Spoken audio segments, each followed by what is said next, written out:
welcome to the Think MHK podcast presented by the Manhattan Area Chamber of Commerce. On this podcast, you will hear from a variety of people from across the region, including community leaders and business owners. You will hear their Manhattan stories and hopefully get to know your friends and business associates a little better. Thanks for tuning in today.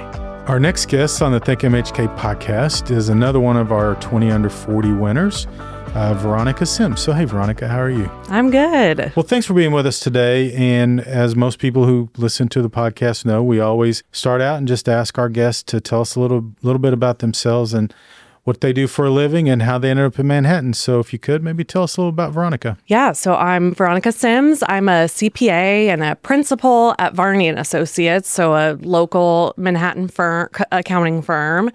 And I do consulting with local business clients and some taxes that I'm working with clients on. And then I grew up in the Manhattan area. So that's how I kind of ended up here. I went to Raleigh County my whole life and grew up there. And then I ended up going to K-State. And the whole time I was thinking, I really want to get out of Manhattan and I want to move away. And so after I graduated with my undergrad and my master's in accounting, I actually moved to Kansas City and I worked for one of the big four accounting firms there. And I liked it. I just got burnt out. And so I worked there for a few years and I just was looking for something different. I needed a change of pace and to not work so many hours. And so I was looking for opportunities in Kansas City and I just wasn't really finding anything. But one of a family friend that is a partner at Varney and Associates told me that they had a job opening and really convinced me to come and apply. And I just kept thinking, I don't know if I really want to move back to my hometown, but my husband and I were wanting to start a family and my parents are still here. And so I took the interview and didn't think anything would come of it, but man, it sounded like an amazing job. And I thought it would be fun to raise our family in the place that I grew up too. So we ended up moving back this was 9 years ago. And so haven't looked back since. Love living in Manhattan and being part of the community. And it really was not convinced because I just didn't have that many friends here anymore. Most people had moved away. And so I was like, I got to get involved and meet some people and make some friends that are young professionals in the area. And that's what I did. And that's why I'm here. Let's go back on a couple of things you talked about. So you said you went to Raleigh County schools, right? Yeah, I did. So did you live out there or did you live in Manhattan? Where did you grow up? Yeah, so we had a Manhattan address, right, but we lived outside of town, so north, out by Sedalia Church. Got it. So did you feel like you were a Manhattan person or did you feel like you were a Raleigh person? I feel like when I would go places, I would travel with 4-H and stuff, I would always say I'm from Manhattan because people knew Manhattan. Yeah. But I really wasn't part of the culture because I was so far outside and we stuck in our little community and all my friends, went to Riley, but I feel like we had a lot of opportunities you still went shopping in Manhattan, yeah, right? And we're part of that. So when you made the decision to go to college, I'm sure you had opportunities to go a lot of different places, and you decided when you graduated from college to leave Manhattan. Was there any thought at that point, I should go to college somewhere else, or was it? Yes. Have you always been a K-State person? No, I've always loved K-State. Just being, my parents are big K-State fans. My dad worked for K-State, and so we're big fans.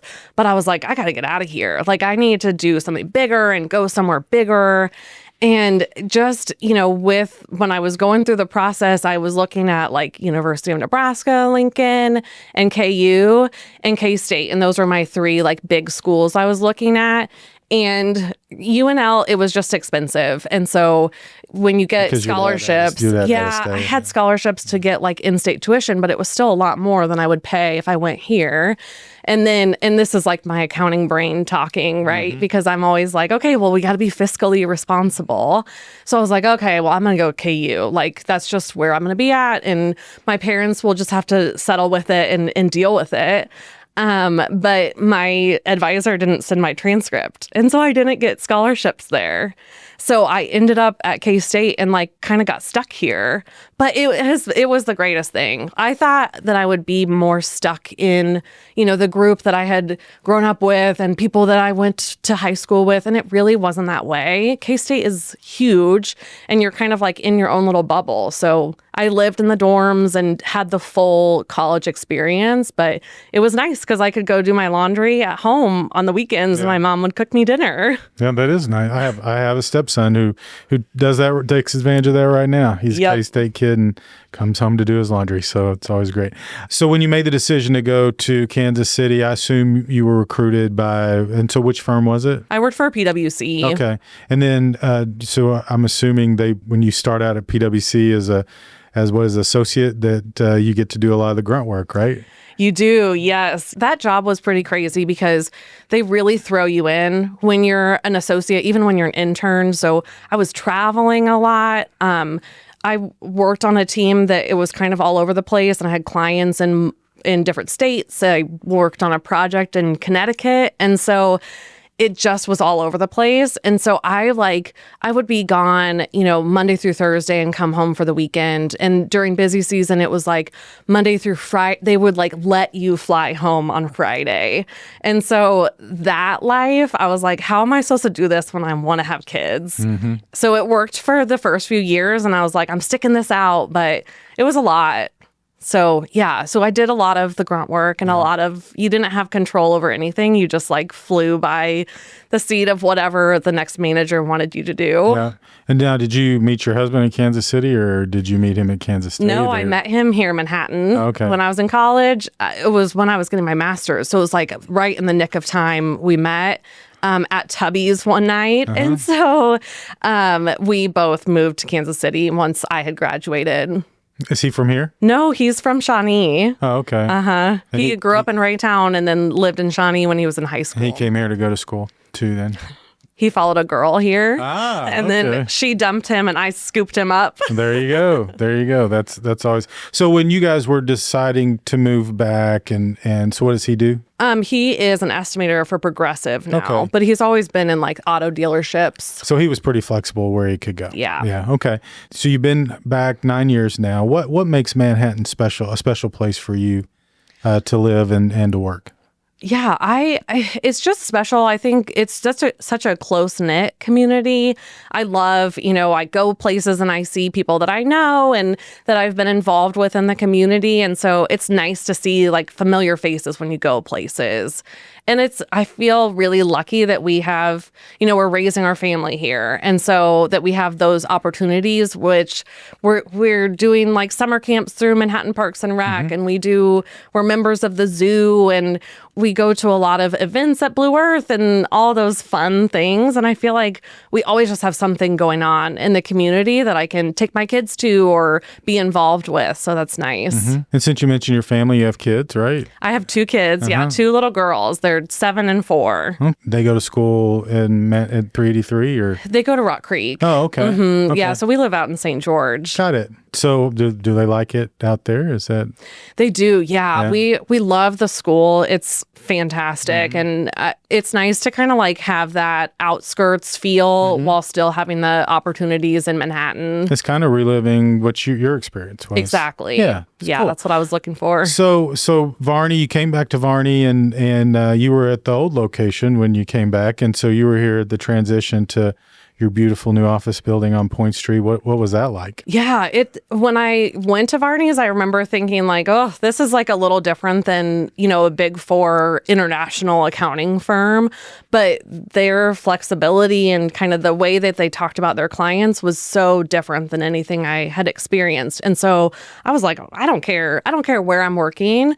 And they ended up giving me this fancy office in that building. It was in the basement, so I didn't have a window, but it was nothing like what we have now.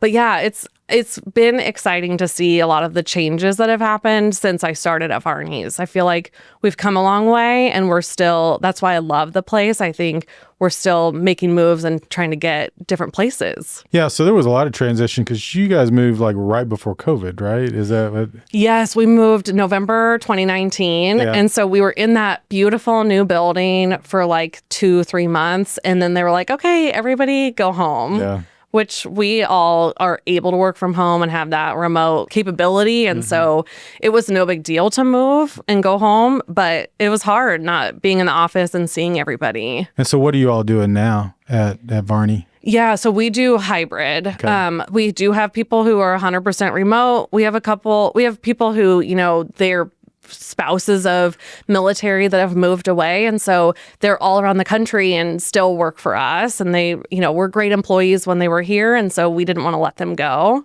So we have some remote, a lot of hybrid people that work, some in the office, some at home, and a few that go into the office every day. So do you all see that that the pandemic and working remotely created more opportunities? Is there more remote workers now than there were previous to the pandemic?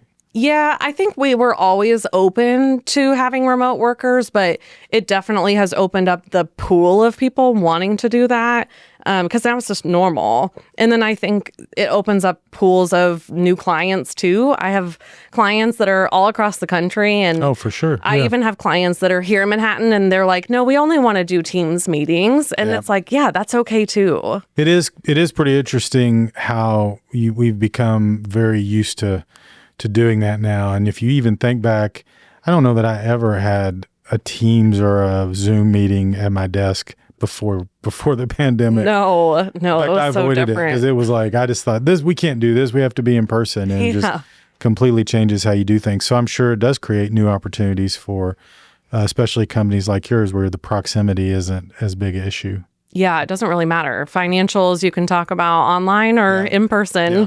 So you were named, as we mentioned earlier, one of our 20 under 40 this year. How'd you feel when you found out, first of all, that you were nominated? Because we notify people when they're nominated and there's a process you have to go through, and then also when you won. Yeah, I mean, I was pumped. I was elated. I think what an honor. It seems really cool. I feel like, when I moved back here, I didn't really see myself. I knew I wanted to get involved, but not, I guess, that just seems like the highest honor to be one of the, young people, but that are really like making those moves. And so it's exciting. And it was cool to see, that we're moving up to 20 under 40 because 15 wasn't enough. I think it's exciting that there's a lot of young up and coming leaders that are, trying to move Manhattan into be even more of the best place it can be. Yeah, when we started the program, we thought 15, we might even run out at some point, which, I hate that that's the first thing you think about, but you go, we'll get a whole bunch of people apply and then that'll go down every year. And it's actually been the opposite. We've had the number has gone up every year. So at some point you're like, well, how do we keep narrowing this down? Because it was incredibly difficult for the committee as they were evaluating it to try to figure out how to cut those down. So and to me, it doesn't diminish the award at all because we have significant number more applicants than we had the first year. So I think you didn't have to pick 20, right? So it's like, it's not disappointing that there's more. It's exciting. Yeah, it is. It's for us, it's incredibly exciting. Now, you talked about when you moved back, did you engage with the Young Professionals group at that point? Was that part of your reintegration into the community and how did it help? Yeah, definitely got involved with Hype, which I don't think it was Hype when I first came back. It was just Hype, Young Professionals. 21. Yeah. And that was a big, it's an easy lead in to get involved in the community. And so I do feel like I always tell people, even at the firm now, that the Young Professionals group is the most inviting to young people. And that's the easiest one to go to by yourself because there's always people that are there to welcome you and they're friendly and it's less intimidating, I think, than going to a big chamber event, the big after hours. But that one I got involved with. And then the Young Trustees was another big one. And that one's been a huge thing in my life that I've been really involved with throughout my time here in Manhattan. So yeah, those two were my big ones. Yep, and those both are great programs. So you talked a little bit about this already, but what advice would you have for someone who is maybe just getting out of school and is entering the workforce or starting their own business? Yeah, I think just get involved, find something that you're passionate about and get involved in it. It's just building relationships is such a key to life, and you never know what opportunities are going to open up because of the relationships that you built. Yeah, it's good advice. So before we got on, we were talking about podcasts, and you're apparently a big podcast person, right? So what are some, other than the Think MHK podcast, which I'm sure you listen to religiously, what are some other podcasts that you listen to that you would recommend for people to listen to? Yeah, I started listening to How I Built This, which is really interesting. I listen to a lot of industry, trying to stay on top of insights and things for the accounting industry. So I listen to the accounting. That sounds super exciting. We should all make notes on those. And I'm joking, my son's an accountant, but we should all make jokes on that and make sure we listen. Yeah, exactly. Exactly. Yeah. There's a lot of exciting things in the accounting profession. I'll take your word for it. But I listen to fun ones too. I like Giggly Squad and the Betches podcasts, millennials talking about pop culture and just making jokes. Well, Veronica, that's the end of the main interview segment. We are going to move into the rapid fire, and then the rapid fire is where we try to learn a little bit about you outside of your professional life and learn a little more about you as a person. So we'll have 10 questions and you just answer them off the top of your head, and hopefully we'll get to know a little more about you. You ready? I'm ready. Okay. If you could only watch one movie or television show for the rest of your life, what would it be? Gilmore Girls. That is my favorite show. So I'm not a Gilmore Girl. I'm not an aficionado of this. I know my sister-in-law would watch it a lot. What exactly is Gilmore Girls about? It's about a mom and daughter living in this little town, which, it's back in the 2000s. So there was no cell phone. I mean, they had flip phones, and it just has that walkable community. And so it has a lot of drama within the town and then relationships within the mom and the daughter. And it's a fun watch and dramatic and funny and a lot of pop culture references. Sounds like a Hallmark channel TV show. Is that kind of what it is? Yeah, I think that's underselling it. Oh, I'm sorry. I don't know me to not Gilmore Girls. My sister-in-law loves it, so I'm sure it's a great show.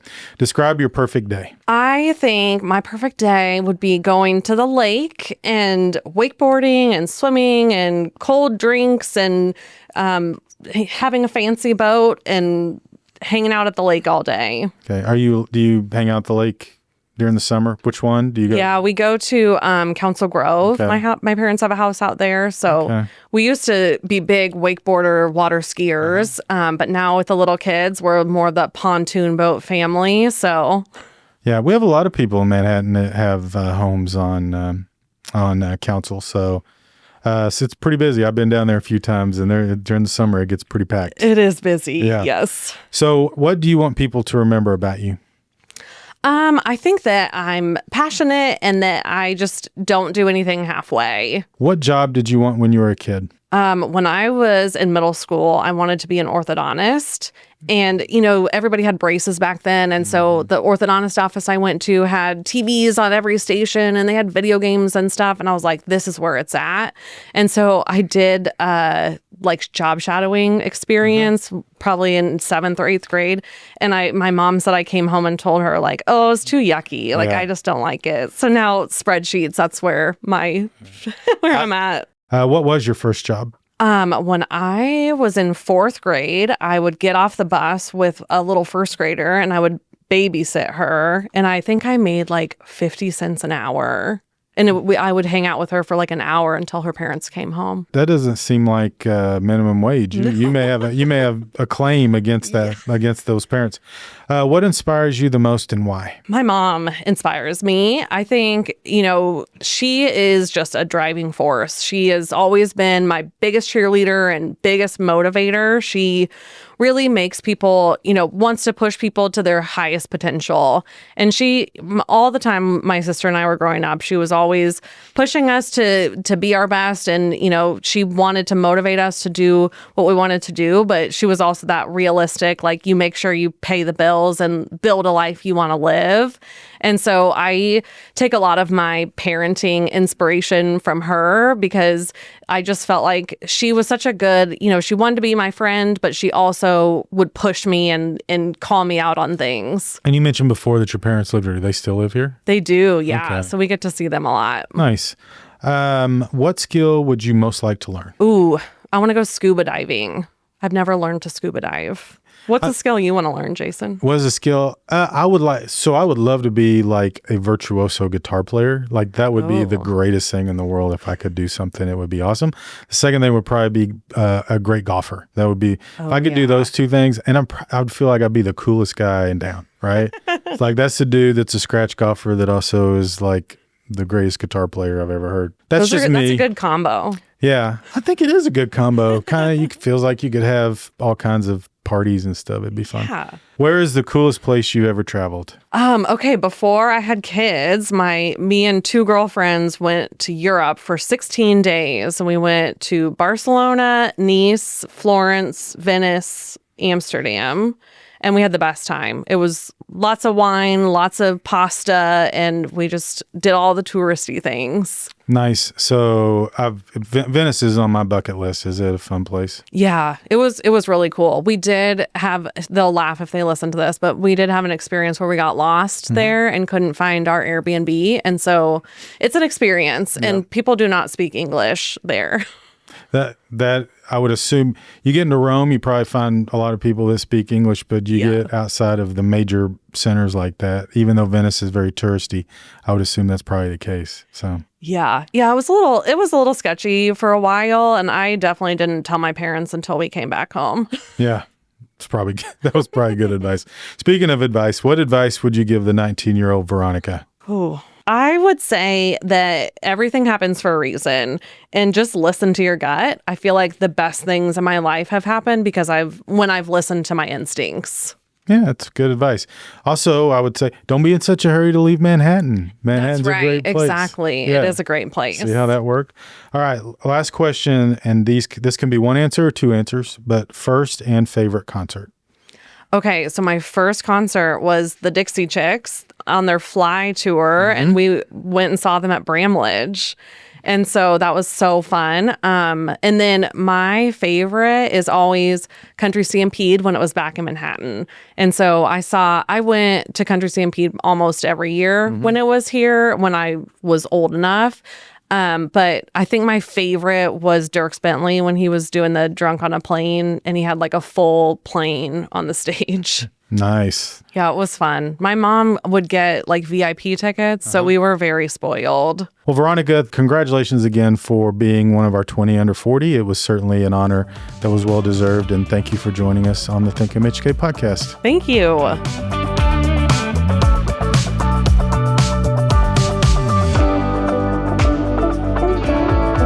Thanks for listening to this episode of Think MHK, a podcast produced by the Manhattan Area Chamber of Commerce.